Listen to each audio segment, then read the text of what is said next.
आपके सामने है class 8 English literature chapter number 5 the new school fellow. Question answers number 1। What did Tom Tulliver do with the parcel of sugar candy? कि Tom Tulliver ने उस sugar candy के parcel के साथ क्या किया? Answer is Tom took out the parcel of sugar candy and made a small hole in the paper and bit bite of a crystal or two. He liked it so much that he repeated the process more than once. कि Tom ने उस sugar candy parcel को खोला, उसमें एक whole किया, उसके एक या दो टुकड़ों को चखा। उसे इतना पसंद आया कि उसने इस प्रोसेस को बार बार रिपीट किया, एक से ज़्यादा बार। Question second. Why did Mr. Stelling leave Tom and Phillips alone after introducing them? The answer is Mr. Stelling left Tom and Phillips alone after a brief introduction, for he believed that the shyness that boys feel when making new friend wear off in the absence of their elders. कि यहाँ पे लगा mister stealing को कि उन्हें इसलिए यहाँ से चले जाना चाहिए, इनको अकेला छोड़ देना चाहिए, क्योंकि जो बॉयज़ होते हैं वो एल्डर्स के सामने यानी बड़ों के सामने थोड़ी शर्मिंदगी महसूस करती हैं अब कुछ बोलने में। ठीक है, तो इसलिए वो चले गए थे जिससे कि दोनों दोस्त बन सके। Question 3। Why did Philip not get out to seek hand with Tom? कि फिलिप ने अपना हाथ टॉम से मिलाने के लिए क्यों नहीं निकाला? The answer is Philip did not get up to seek hand with Tom, sorry यहाँ पे टॉम नहीं टॉम है, because he felt at once too proud and too timid to walk toward him. Philip had a deformity which made him self-conscious.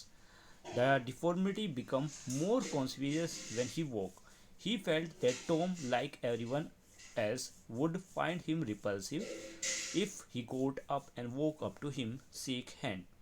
कि Philips ने उसके तरफ हाथ बढ़ाना इसलिए नहीं चाहा कि उसे लगा था कि फिलिप्स की जो शरीर की बनावट है वो उससे कुछ परेशानी होगी। उसे जब भी फिलिप चलता तो उसकी जो कमर है वो साफ साफ नज़र आती, तो उसे ऐसा लगा कि और लोगों की तरह टॉम भी उसको नकारेगा और उससे हाथ मिलाना नहीं चाहेगा, इसलिए वो भी खुद नहीं गया। Fourth question. What prompted Tom to suddenly walk across to Philips? Answer is as Tom warmed himself by the fire, Phillips drew random things which aroused Tom's curiosity. Moreover, he thought he would rather have Philip a companion that he keep looking out of the window at the rain and kicking his foot against the washboard in the absence of the anything better to do. He also wanted to make Phillips understand not to try his spiteful tricks on him while they bored together. Question number 5। Which lesson was Philips very fond of? कि Philip को कौन सा lesson सबसे ज़्यादा पसंद था? The Philips was very fond of Greek history and everything about the Greeks, so much so that he would have loved one of them. Question 6. Why did Tom feel that Phillips was not a spiteful fellow after all? Answer is Phillips seems to be very easy to speak to. He did not seem proud of his talent for drawing. He made it seems like an essay, easy to thing to do, something that Tom too could master if he tried. When Tom felt disappointed that they would not be reading the same lesson, Phillips comforted by him by saying that he would be glad to help him. The pleasant exchange made Tom feel that Phillips was not a spiteful after all. अब आते हैं इसके next question में, जहाँ पे ये answer इधर से स्टार्ट है, नीचे वाली लाइन यस से, ठीक है, या से यहाँ पर से आंसर स्टार्ट है।